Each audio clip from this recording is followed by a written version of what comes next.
I was standing in my woodlot, running my hand along the rough bark of a 100-year-old white oak, when I heard the distinctive crunch of expensive heels on forest floor debris. That sound alone told me exactly who was coming, and I knew my peaceful Saturday morning was about to go straight to hell. "Mr. Oliver, Marcus Oliver." The shrill voice cut through the quiet like a chainsaw through pine. I turned to see Brenda Hutchinson, president of the Maple Ridge Homeowners Association, marching toward me with 3 other board members trailing behind like ducklings. She wore a cream-colored pantsuit that was already collecting burrs and leaf fragments, and her perfectly styled blonde bob somehow remained unmoved despite the October breeze rustling through the canopy above us. "Morning, Brenda," I said, keeping my voice level. I had been dealing with this woman for the better part of 8 months now, ever since she'd gotten herself elected to run our HOA in the suburbs of Portland, Maine. Every interaction felt like a negotiation with someone who'd never learned the meaning of the word no. "We need to discuss the community nature trail proposal," she announced, not bothering with pleasantries. The 3 board members behind her, Dorothy Chen, Frank Morrison, and Linda Keller, looked considerably less confident than their fearless leader. Frank actually had the decency to look embarrassed. "I already told you at the last meeting," I said. "This is my property, all 40 acres of it. The answer is no." Brenda's smile was tight and practiced. "Actually, Marcus, that's what we came to discuss. According to our legal counsel, the woodlot behind your residential property falls under a different classification. The original development agreement from 1987 includes provisions for community green spaces." I felt my jaw tighten. My grandfather bought this land in 1952. My mother inherited it in 1978, and she transferred the timber rights to me the day I was born in 1986. I've owned those rights for 39 years, Brenda. The property itself came to me when she passed in 2019. Timber rights are separate from land use restrictions, Brenda countered smoothly. She pulled out a folder from the leather bag Dorothy was carrying. "When Maple Ridge Estates was developed in 1987, your mother sold 5 acres at the southern border for residential development. The paperwork includes language about preserving natural areas for community benefit. That language applied to the lots that were developed, not to my family's existing property," I said. My pulse was starting to quicken, but I forced myself to stay calm. Getting angry with Brenda was like feeding a stray cat. It only encouraged her to come back. "That's your interpretation," she said. "Our attorney sees it differently. We're prepared to take this to the county if necessary, but we'd prefer to resolve this amicably. The community wants this trail, Marcus. We've already had over 200 signatures on our petition." I looked past her at the 3 other board members. Frank was studying his shoes. Dorothy was looking at everything except me. Only Linda met my eyes, and she gave me an almost imperceptible shrug that said, "We tried to stop her, but you know how Brenda is." "Let me make this crystal clear," I said, taking a step closer to Brenda. "I'm 6'2", and she was maybe 5'4" in those heels. I wasn't trying to intimidate her, but I needed her to understand I wasn't backing down. These woods have been in my family for 74 years. My grandfather logged them sustainably. My mother protected them. I've continued that tradition. You want to cut a trail through here so people can walk their dogs and drop their Starbucks cups in my undergrowth. Not happening." "It's called being a good neighbor," Brenda said, not backing away an inch. I had to give her credit for that much. "This community thrives when we all contribute. Your woodlot is an untapped resource that could benefit everyone. We're not asking to clear-cut it, just to create a modest 3-mile loop trail with educational signage about local flora and fauna." "You're not asking anything," I shot back. You're telling me you plan to seize my property through some twisted interpretation of a 40-year-old development agreement that doesn't even apply to me. It does apply to you, Brenda insisted. Your mother's signature is on those documents. She agreed to work with the HOA on maintaining the natural character of the area. Maintaining the natural character means leaving it alone, not putting up signs and cutting trails through it. Brenda's expression hardened. We'll see what the county board says. Consider this your official notification that the HOA will be filing a petition for easement rights next week. You'll receive formal paperwork within 10 business days. She turned on her heel, nearly losing her balance on the uneven ground, and marched back the way she'd come. Dorothy and Linda followed quickly, but Frank lingered for a moment. For what it's worth, man, I voted against this, he said quietly. But she's got the other votes. She always does. Thanks, Frank, I said. I appreciate it. After they left, I spent another hour walking through the woods, checking on the various sections. The northern quadrant had mostly mature hardwoods: oak, maple, ash, and hickory. The eastern section was mixed with some younger growth where my grandfather had done selective cutting in the 1960s. The southern portion, nearest to the development, had the densest understory because it got the most light. That's where Brenda wanted to put her trail, of course. Right through the most scenic part. I pulled out my phone and called my lawyer, Vincent Palmer. He'd handled my mother's estate and had been the family attorney for years. He answered on the third ring. Marcus, what's up? The HOA is coming after the Woodlot, I said. They're claiming some kind of easement rights based on the 1987 development paperwork. There was a pause. Let me pull those files. Can you come by the office Monday morning? I'll be there at 9. Bring any documentation you have about the timber rights, birth certificate, transfer papers, everything. Already planning on it. I spent the rest of the weekend digging through my mother's old files. She'd been meticulous about record keeping, thank God. I found the timber rights transfer document, dated March 15, 1986.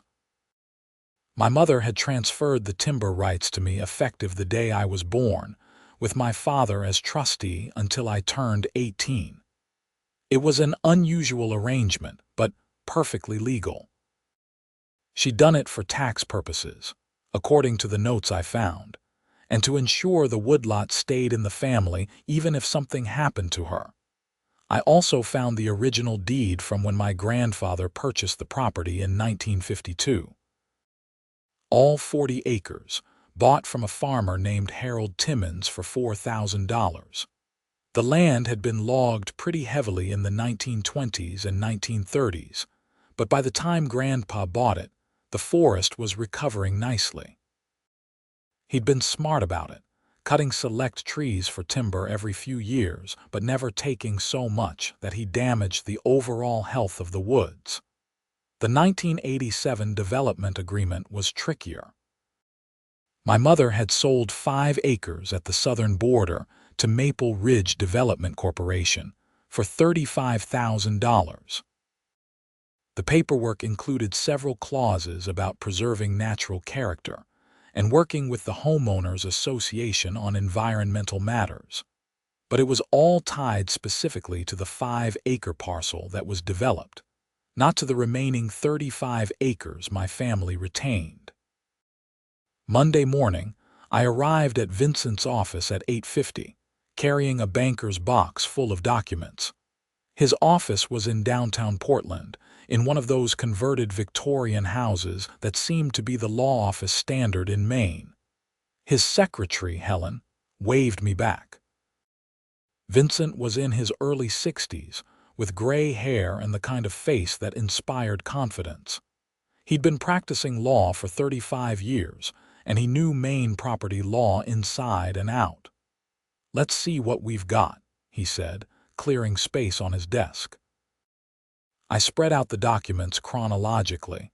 The original 1952 deed, My parents' marriage certificate from 1984, the 1986 timber rights transfer, the 1987 development agreement, my mother's will from 2018, the property deed transfer from 2019 after she passed. Vincent put on his reading glasses and went through each document carefully. I sat there for a good 45 minutes while he read, occasionally making notes on his yellow legal pad. Finally, he sat back and looked at me. "They don't have a case. You're sure?" The 1987 agreement is crystal clear. It applies only to the 5-acre parcel your mother sold. There's specific language about parcel boundaries. The remaining 35 acres aren't included. As for your timber rights, those are ironclad. You've held them since birth. You have every right to manage that woodlot as you see fit, including refusing access. So, what do I do when they file their petition?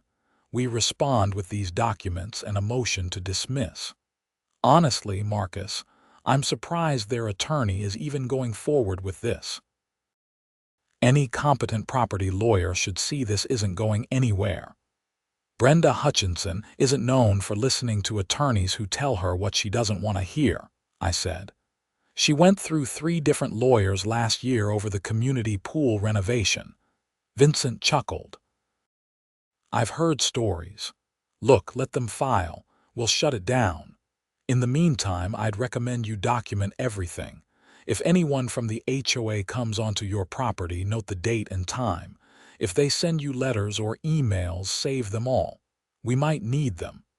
You think she's going to escalate?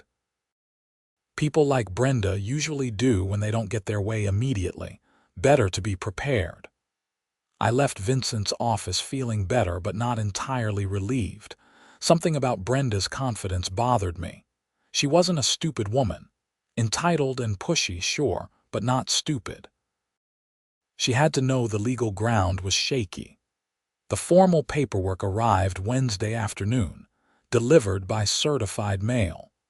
The HOA was petitioning the Cumberland County Board for an easement across my property for the purpose of community recreation and environmental education. They cited the 1987 development agreement, the community benefit, and something called the Maine Land Use Planning Commission Guidelines for Sustainable Development. I immediately scanned it and sent it to Vincent. He called me back within an hour. "They're grasping at straws," he said. The LUP guidelines are for commercial development projects, not private residential property, and they're deliberately misrepresenting the scope of the 1987 agreement. We'll file our response tomorrow. How long does this process take? The county board meets monthly. They'll hear the petition at the next meeting, which is in 3 weeks. We'll present our opposition.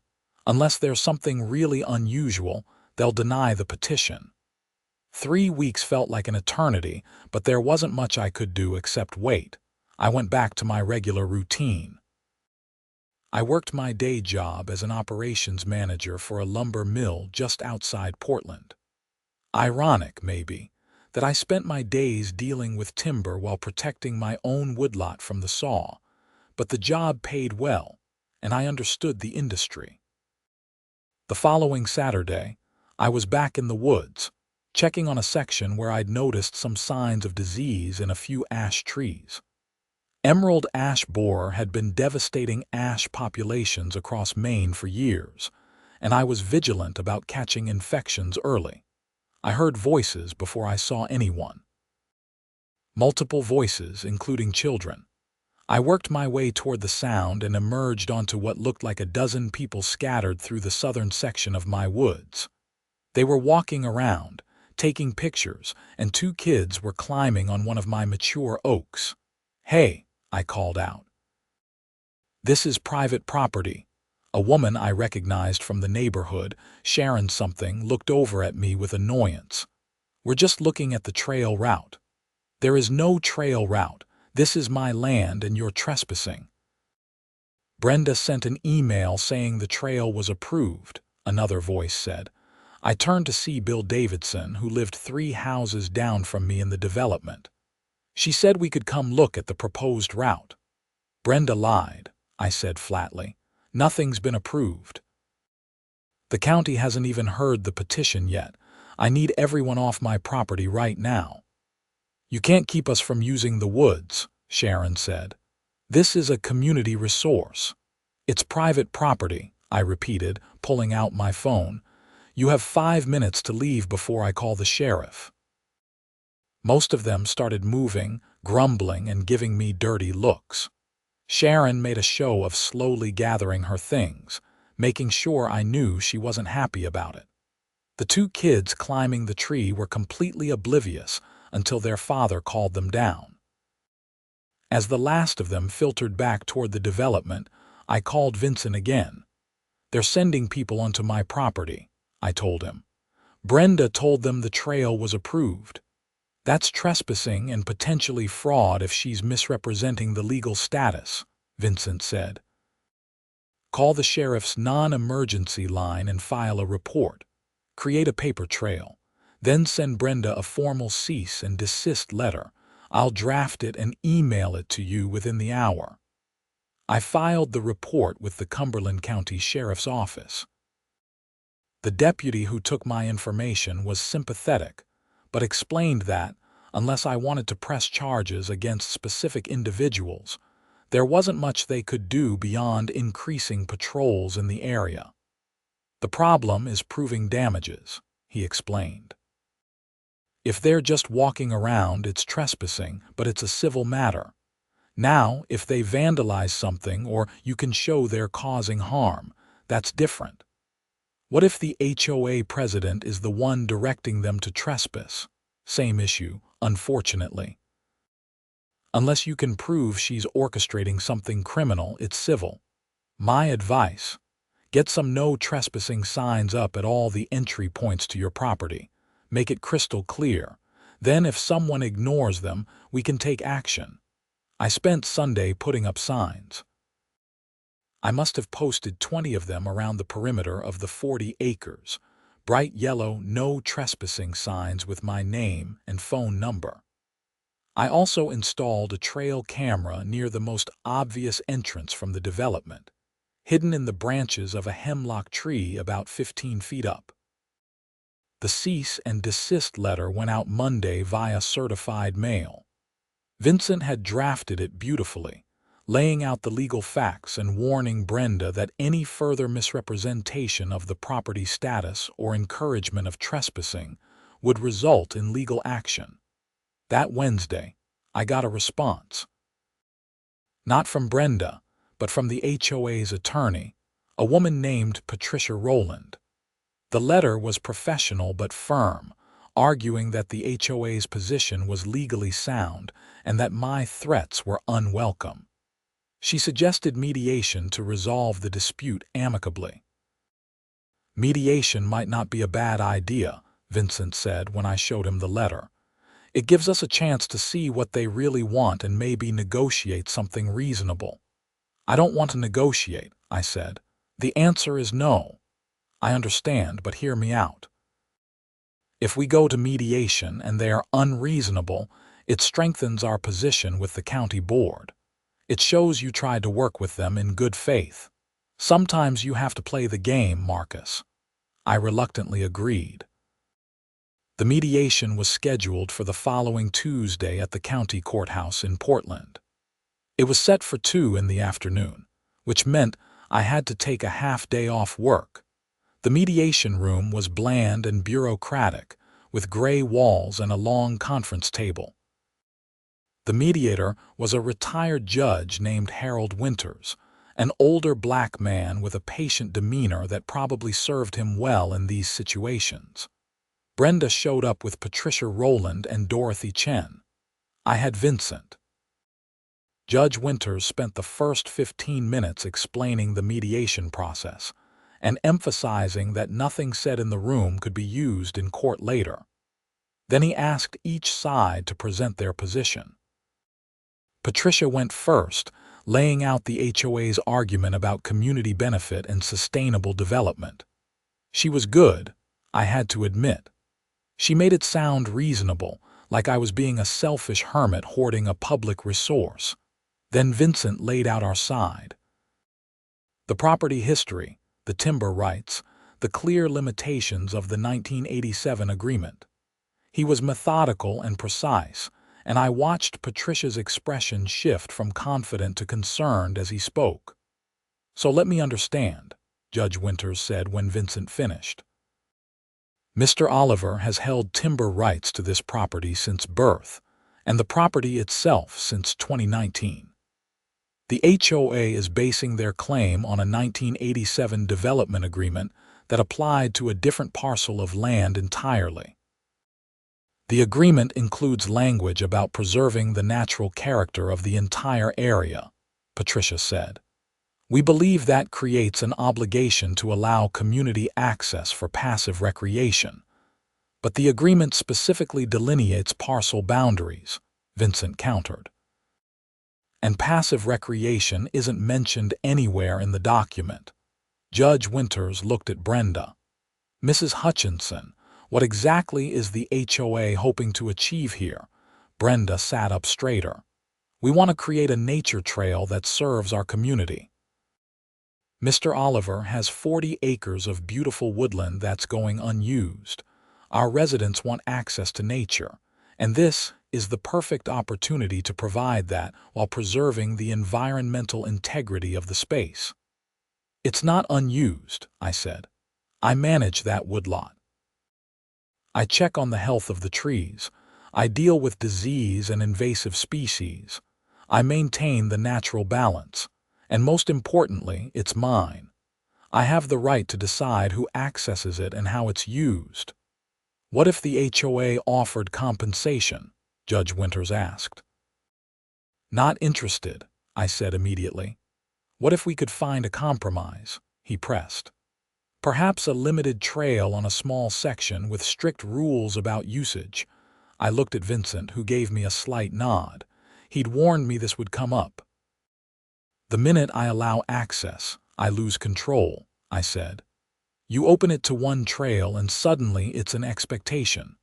People start treating it like a public park. They bring their dogs, they leave trash, they go off trail and damage the understory. I've seen it happen on other private lands that allowed limited access. The answer is no." Brenda's face was turning red. "You're being completely unreasonable. This is about being part of a community." "I am part of the community," I said. "I pay my HOA dues, I follow the rules. I maintain my property. But that doesn't mean I have to give up my land rights because you decided it would be nice to have a trail." "Mrs. Hutchinson," Judge Winters said gently, "I have to be honest with you. Based on the documentation Mr. Palmer has presented, I don't see a strong legal foundation for the HOA's claim. The timber rights are clear, and the development agreement doesn't seem to apply to Mr. Oliver's remaining acreage." "Our attorney disagrees," Brenda said stiffly. Patricia shifted uncomfortably. "We believe there's room for interpretation." "Not really," Vincent said. "Property law is pretty clear on this point." The mediation went another 45 minutes, but it was essentially over. Brenda refused to back down, and I wasn't giving an inch. Judge Winters finally called it, saying he'd file a report indicating mediation had been attempted but no resolution was reached. As we were leaving, Brenda cornered me in the hallway. Dorothy had already left, and Patricia was on her phone. "You're making a big mistake," Brenda said quietly. "This community could make things very difficult for you." "Are you threatening me?" I asked. "I'm telling you the reality. HOAs have a lot of power. We can make your life miserable with inspections, violations, fines. You might want to think about whether 40 acres of trees is worth the hassle." I stepped closer, keeping my voice level. "Let me be very clear, Brenda. If you try to harass me with bogus violations or abuse your authority as HOA president to retaliate because I won't give you what you want, I will bury you in legal action. That's not a threat. That's a promise." Her eyes narrowed, but she didn't respond. She just turned and walked away, her heels clicking on the tile floor. That was interesting, Vincent said. He'd watched the whole exchange from a few feet away. You want to file a complaint? Not yet. But I want it noted somewhere that she made that threat. I'll include it in my notes on the mediation.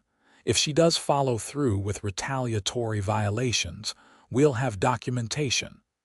The county board meeting was scheduled for the first Tuesday in November. Vincent said I didn't have to attend, but I wanted to be there. I wanted to look those board members in the eye when they heard the facts. The meeting was in the county commissioner's building, a red brick structure built in the 1960s that had all the charm of a concrete bunker.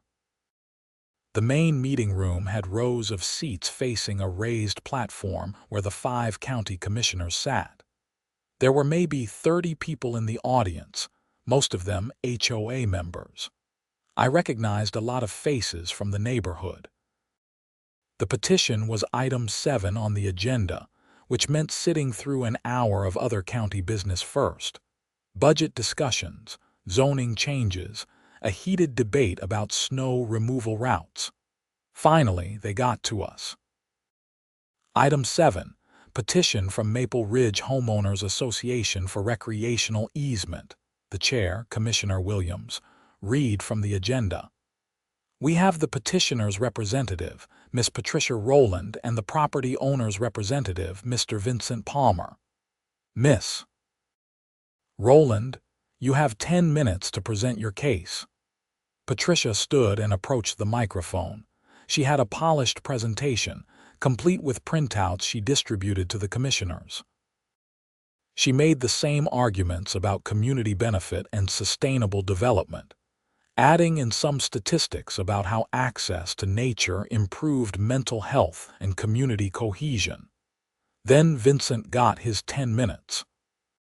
He kept it simple, focusing on the property rights issues and the clear limitations of the 1987 agreement. He showed them the timber rights documents, walked them through the chain of title, and pointed out that the HOA's petition was asking the county to essentially seize private property without just cause. Commissioner Williams asked a few questions about the development agreement, which Vincent handled easily.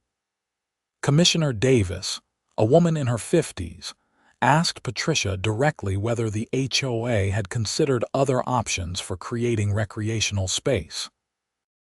We've explored other possibilities, Patricia said, but Mr. Oliver's Woodlot is the only significant natural area within our community boundaries.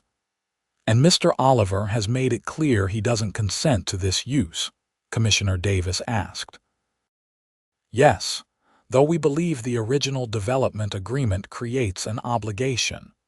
But you couldn't reach that agreement in mediation. No, madam. Commissioner Davis looked at Vincent.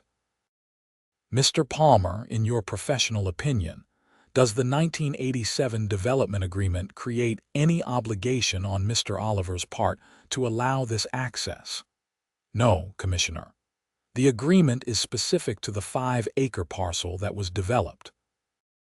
Mr. Oliver's remaining 35 acres are not included, and there's no language that could reasonably be interpreted to create such an obligation. The commissioners conferred quietly among themselves for a few minutes. Then Commissioner Williams spoke. The board appreciates the HOA's interest in creating recreational opportunities for residents. However, based on the documentation presented, we don't find sufficient legal basis to grant an easement over Mr. Oliver's explicit objection. The property rights are clear, and the development agreement doesn't appear to apply as the petitioner suggests. The petition is denied. There was a murmur through the crowd. I heard someone behind me mutter, "This is bullshit." Brenda's face was stone, but I could see the anger in her eyes. Outside, a group of HOA supporters had gathered around Brenda. I overheard parts of the conversation as I walked past. "We need to sue him directly," someone was saying. "What if we could get the state involved?" Another voice suggested. "There has to be some regulation we can use," Brenda said. Environmental protection, wetlands, something. I kept walking, but my stomach was sinking. She wasn't going to let this go. Vincent caught up with me in the parking lot. You won. That was just round one, I said. She's already plotting the next move. Let her plot. Every time she tries something and fails, it costs the HOA money in legal fees. Eventually, even her supporters are going to get tired of it. I hoped he was right, but I had my doubts. Brenda had that true believer quality that made people dangerous. She wasn't fighting for something practical. She was fighting because she'd decided she was right, and people who thought they were morally superior rarely gave up easily. Over the next week, I got 3 separate violation notices from the HOA. The first claimed my lawn was exceeding the permitted grass height by half an inch. The second said my garbage bins were visible from the street on a non-collection day, even though they were in my garage with the door closed at the time the inspection supposedly occurred. The third claimed I had an unauthorized structure in my yard, referring to a bird feeder I'd had up for 4 years.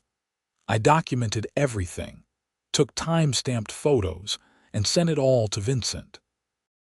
He drafted a letter to the HOA board, accusing Brenda of harassment and retaliation, and threatening legal action if it continued.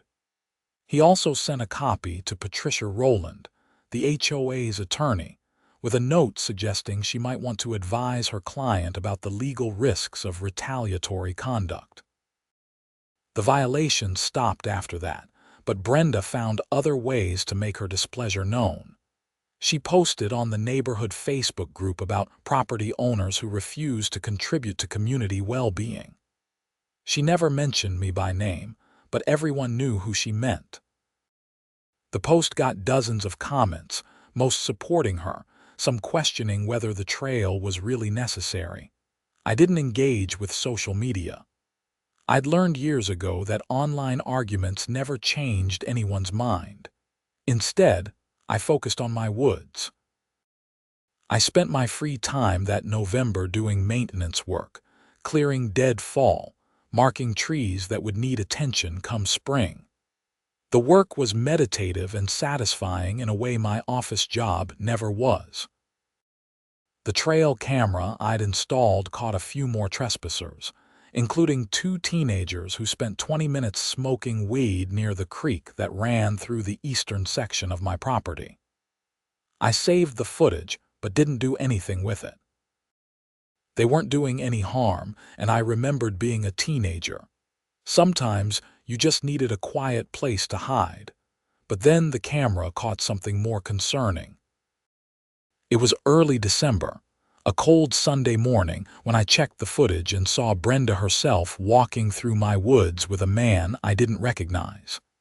They were surveying the area, and the man was taking notes and photographs. The footage was time-stamped at 7 in the morning when they probably thought no one would notice. I called Vincent immediately. "They're surveying my land without permission," I said. "I have them on camera. Send me the footage. This is getting into actionable territory." "Do you know who the man with her is?" "Never seen him before." I emailed the video file, and Vincent called me back within an hour. I did some digging. The man's name is Richard Kowalski.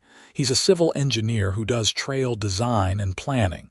Brenda must have hired him for a trail that was already denied. Apparently, she's not done fighting. "Look, this is trespassing, and it could be construed as harassment given the context. Do you want to press charges? Will it stick? Maybe, maybe not, but it'll make a point. And it'll create more documentation of a pattern of behavior if she keeps this up." "Do it," I said. "I'm done being nice." Vincent filed a criminal complaint with the sheriff's office. 2 deputies showed up at Brenda's house the next evening and issued her a citation for trespassing. According to Frank Morrison, who called to fill me in, Brenda lost her mind, screaming at the deputies about harassment and abuse of power. She insisted she had every right to be on community land.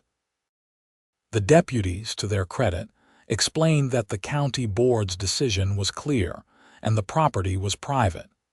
She'd have to appear in court to answer the trespassing charge.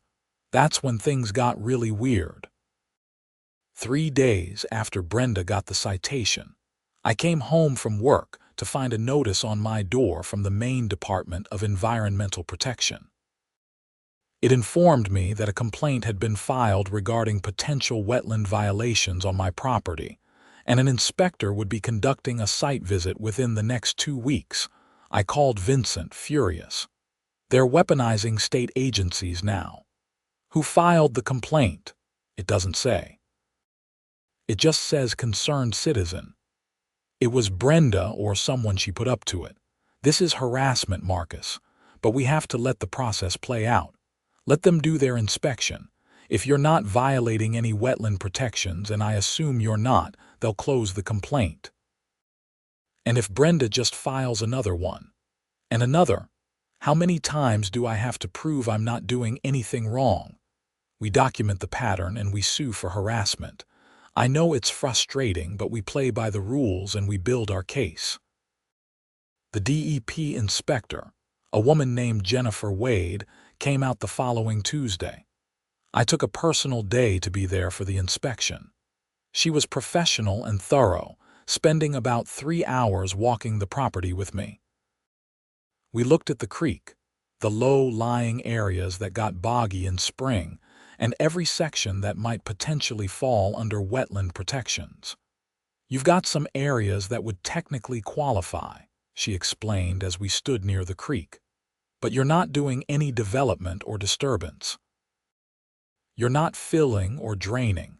Honestly, you're managing this land better than most private owners I see. So the complaint is bogus. She gave me a knowing look. Off the record. Yes, someone's yanking your chain. I'll file my report saying there are no violations and no action needed. But between you and me, whoever filed this knew it wouldn't go anywhere. They just wanted to hassle you. Can you tell me who filed it? The complaint came through a HOA board member, Brenda Hutchinson. I thanked Jennifer for her honesty and sent a detailed email to Vincent as soon as she left. He responded with a single sentence. That's malicious prosecution. I'm drafting a lawsuit. The lawsuit was filed the week before Christmas. We sued Brenda Hutchinson personally and the HOA board for harassment, trespassing, malicious prosecution, and abuse of process. We asked for damages, legal fees, and an injunction preventing any further interference with my property rights. The neighborhood exploded. The Facebook group was a war zone, with people choosing sides and slinging accusations. Some people thought I was overreacting. Others pointed out that Brenda had gone way too far. The HOA board was split, with Frank Morrison publicly stating he'd had no knowledge of Brenda's DEP complaint and hadn't authorized the hiring of the trail designer. By early January, 3 of the 5 board members, Frank, Dorothy, and Linda, had resigned. They were replaced with emergency appointments, but the new members were basically Brenda loyalists. The HOA held a special meeting to discuss the lawsuit, which I attended with Vincent. The meeting was tense. About 50 residents showed up, packing the community center meeting room. Brenda stood at the front, her face tight with barely controlled anger. "We're here to discuss the frivolous lawsuit filed by Marcus Oliver," she began.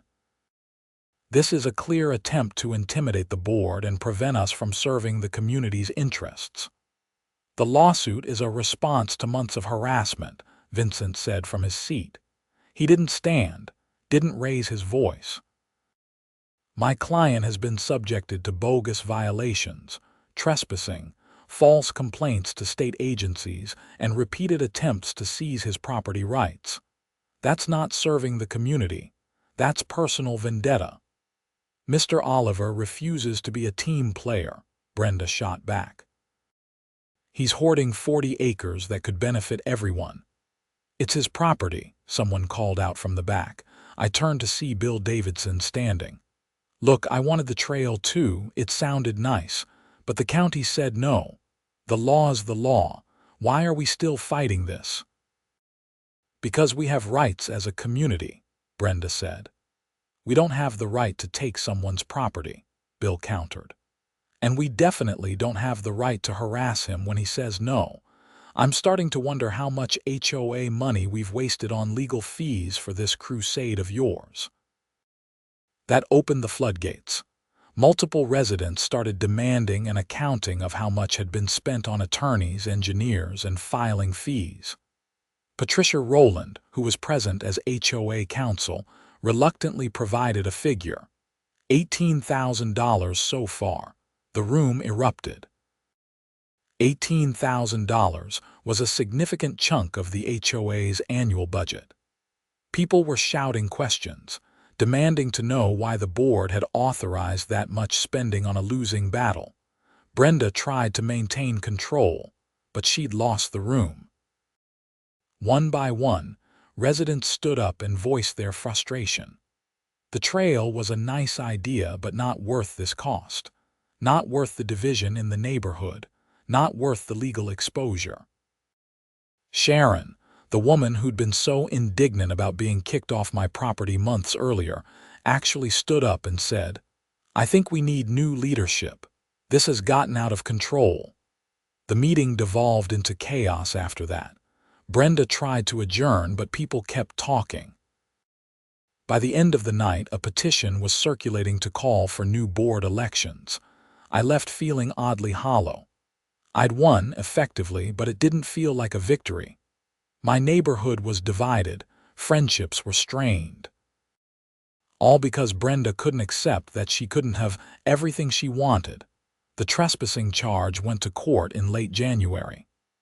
Brenda showed up with Patricia Rowland, clearly expecting to fight.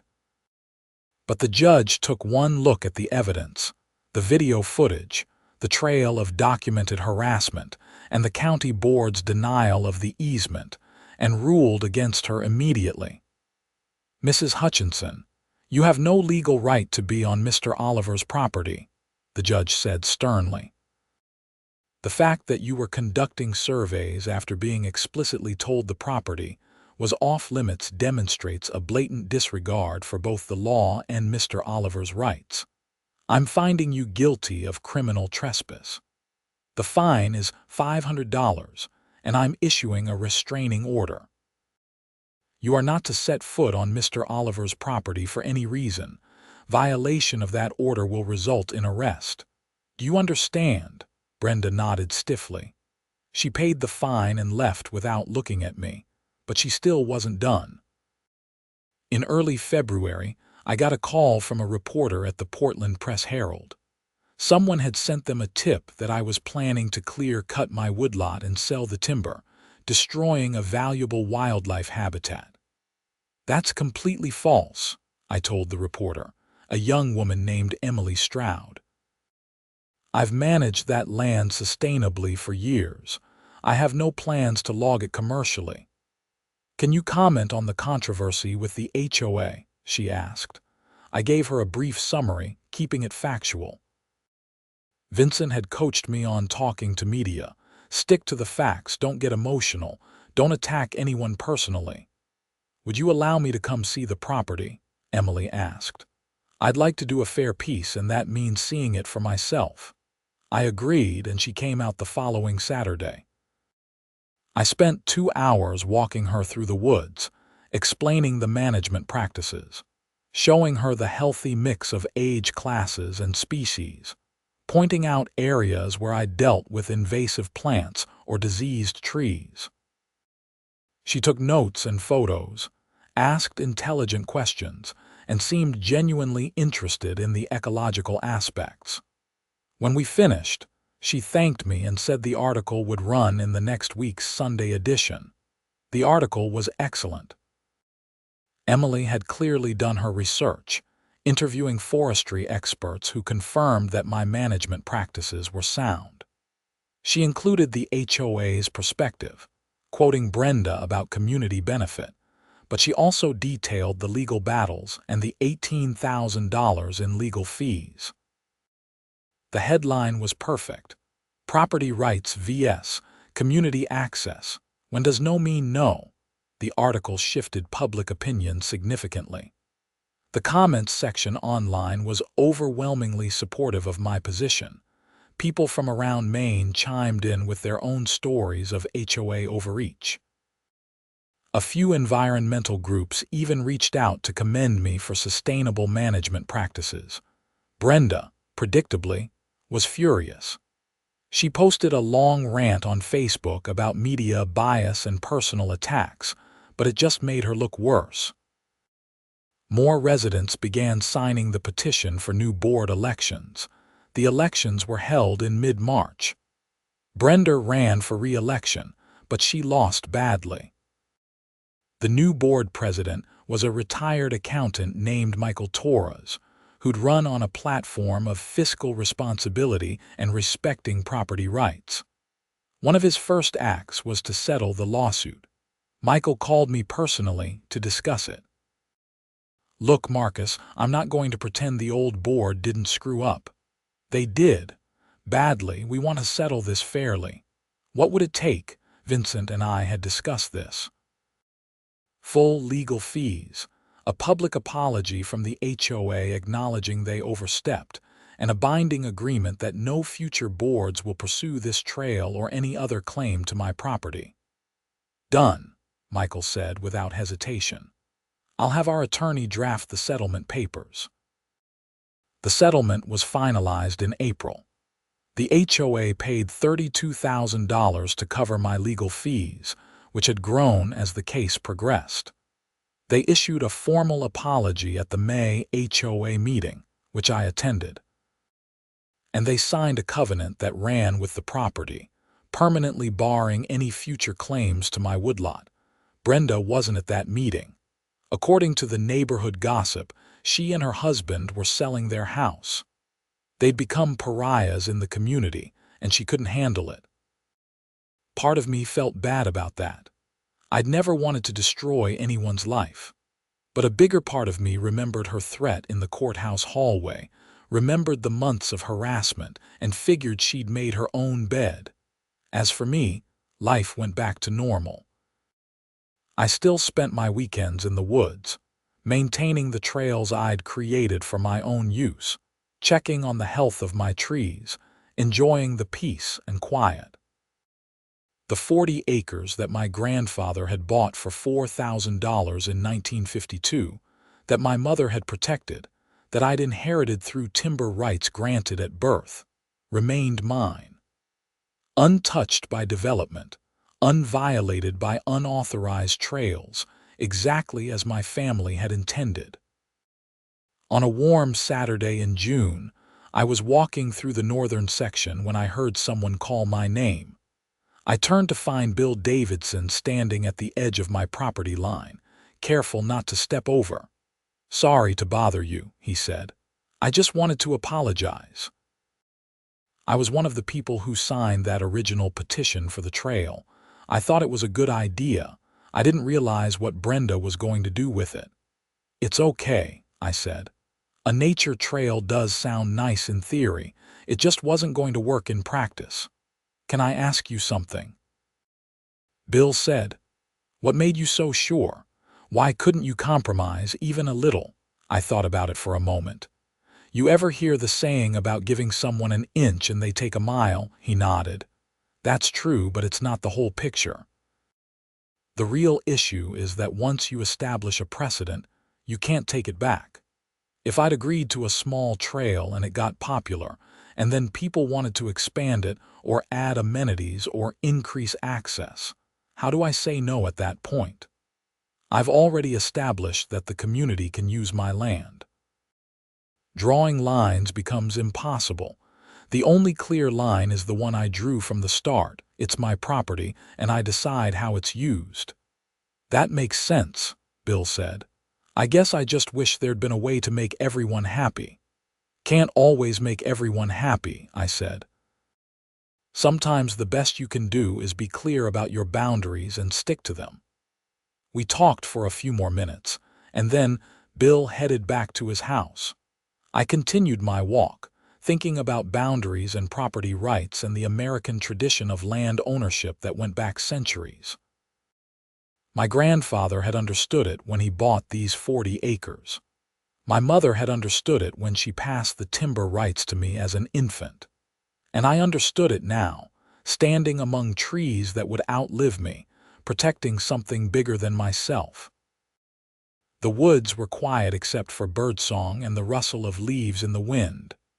Somewhere in the distance, a woodpecker hammered against dead bark, looking for insects. A deer trail wound through the undergrowth, evidence of the wildlife that thrived here precisely because it wasn't overrun with human traffic. This was what I'd fought for. Not just legal rights on paper, but the reality of a healthy, functioning ecosystem. The timber rights I'd held since birth weren't just about commercial value or cutting trees for profit. They represented stewardship, responsibility, and the long view that said some things were worth preserving exactly as they were. I ran my hand along the bark of a maple tree, probably 80 years old, and felt the satisfaction of knowing it would still be here in another 80 years if I did my job right. That was worth fighting for. That was worth all the conflict, the legal fees, the neighborhood drama. Behind me, I heard the crack of a branch and turned to see a red fox disappearing into the undergrowth. It had been watching me, probably wondering if I was a threat. Satisfied that I wasn't, it went about its business, hunting mice or investigating whatever scents it had picked up on the wind. These woods were full of life precisely because they'd been left relatively undisturbed. No trails meant no dogs chasing wildlife. No foot traffic meant the understory could grow thick, providing cover for ground-nesting birds and small mammals.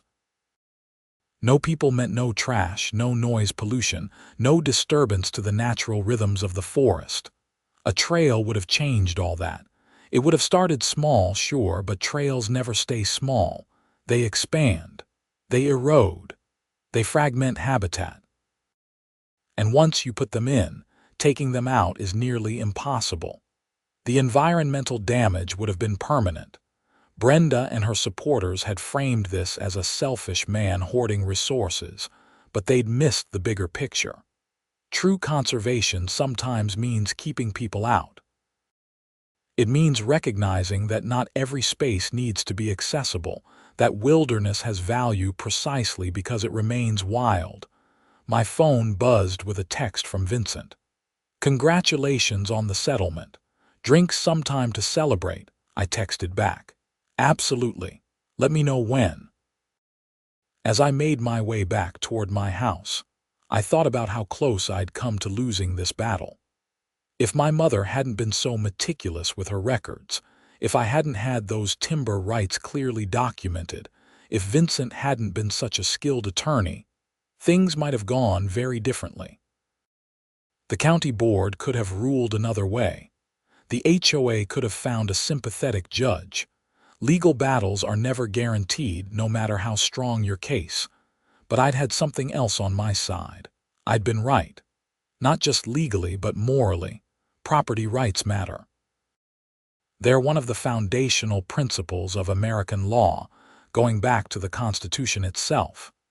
You can't just take someone's property because you want it, even if your intentions are good, even if the majority supports you, even if it would benefit the community. The protection of individual rights against majority will is what separates a free society from mob rule. Brenda had learned that the hard way, and it had cost her not just money but her reputation and her standing in the community. I didn't take pleasure in that, but I didn't regret it either. She'd made her choices. She'd chosen to escalate rather than accept a reasonable answer. She'd chosen harassment over respect. Those choices had consequences. Back at my house, I made coffee and sat on my back deck, looking out at the woods. From here, I could see maybe 100 yards into the tree line before the forest grew too dense. Somewhere in there, the fox was hunting.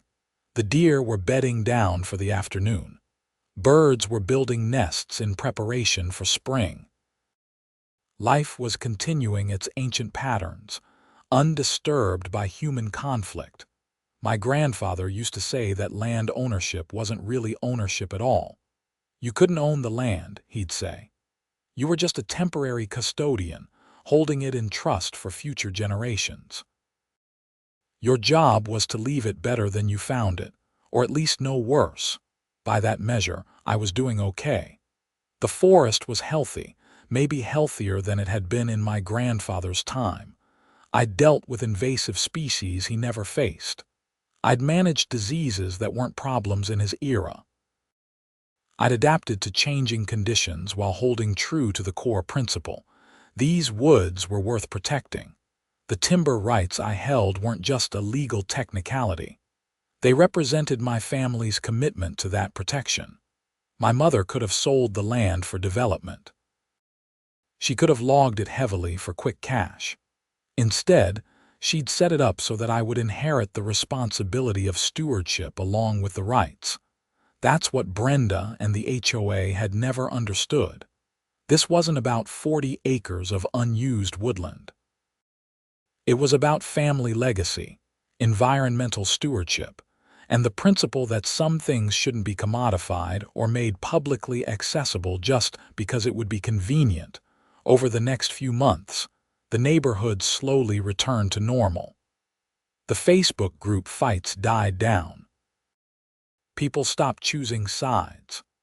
Michael Torres proved to be a competent and reasonable HOA president, focusing on actual community needs like road maintenance and stormwater management, instead of grand schemes. I saw Brenda one more time before she moved.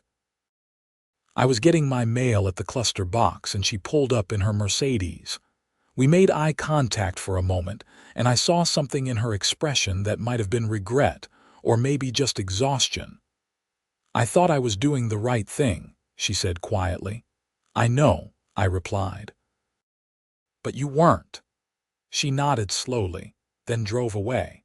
Her house sold in July and she and her husband moved to Florida. I heard through the grapevine that she'd told people she just couldn't stand Maine winters anymore, but everyone knew the real reason. By September, a year after this whole mess had started, life in Maple Ridge Estates was peaceful again. The HOA was functioning normally. My woodlot was secure. The legal battles were over. I'd even started to rebuild some relationships with neighbors who'd supported the trail initially, but had come around to understanding my position. I took a week off work in October and spent it in the woods, doing a thorough survey of the entire 40 acres. I documented tree health, noted areas that would need attention, and updated my management plan for the next 5 years. It was satisfying work, the kind that tired your body but cleared your mind. On the last day of my vacation, I hiked to the highest point on my property, a small rocky outcrop in the northwest corner. From there, you could see for miles across the forest canopy toward the distant Atlantic. My grandfather had brought me here when I was a kid before he died.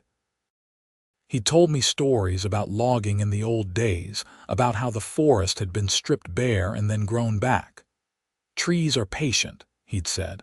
"They don't care about our timelines or our problems. They just grow if you give them the chance." I understood what he meant now in a way I hadn't as a child. The trees on my property would outlive me. They'd outlive my children if I had any. They'd keep growing long after the Maple Ridge Estate's development had crumbled to dust. That continuity, that patient persistence of nature, was worth fighting for. The timber rights I'd held since birth weren't just about logging rights or property value. They were about maintaining the option to let things remain wild, to resist the constant pressure to develop, commercialize, and commodify every square foot of land. In an era where everything seemed to be for sale and every space needed to be productive, the ability to simply say, "No, this stays as it is," felt increasingly radical and increasingly necessary. I thought about Brenda's argument that I was being selfish. Maybe I was, by her definition. But selfishness implies taking something at someone else's expense. I wasn't taking anything from anyone. I was just refusing to give up what was mine. There's a difference. If the community wanted nature trails, they could buy land and build them. They could approach willing landowners and negotiate easements. What they couldn't do was decide that my property should serve their purposes because it was convenient. That's not how property rights work in America, and thank God for that. As I hiked back down toward my house, I made a decision. I was going to put together a proper conservation easement through one of Maine's land trusts. Not for the HOA or the community, but to ensure that after I was gone, these woods would stay protected. The land trust could enforce the terms, preventing future development or commercial logging. My grandfather's legacy, my mother's careful planning, and my own stubbornness would combine to protect this small piece of forest for generations to come. It would mean giving up some potential future value. A conservation easement would make the land much harder to sell and would limit what future owners could do with it. But that was fine. Some things were worth more than money. I called Vincent the next day to start the process. He connected me with a lawyer who specialized in conservation easements, and we began the paperwork. It would take months to finalize, with surveys and appraisals and environmental assessments, but I had time. The trees weren't going anywhere. By the time winter arrived, covering my woods in snow and silence, everything had come full circle. The HOA battle was over and won.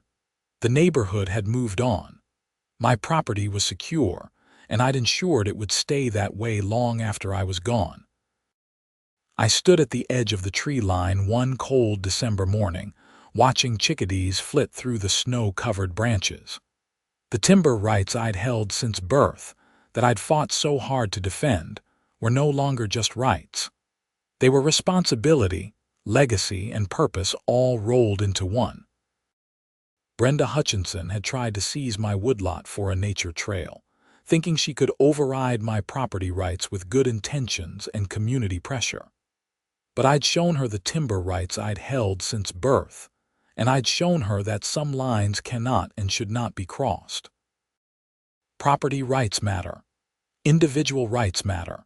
And sometimes, saying no to the majority is exactly the right thing to do. The woods stretched behind me, 40 acres of quiet persistence, continuing their ancient work of growing and living and enduring. My grandfather would have been proud. My mother would have been satisfied. And I was content, knowing I'd done my part to protect what they'd left me. That's the funny thing about property rights and family legacies. They're not really about you at all. They're about the chain of custody that runs from past to future, from grandfather to mother to son to whoever comes next. My role was simply to be a good link in that chain, to hold firm when tested, and to pass things on better than I'd received them. I'd done that. The woods were protected. The boundaries were clear. The rights were secure. Everything else was just noise, and noise eventually fades. The trees remain.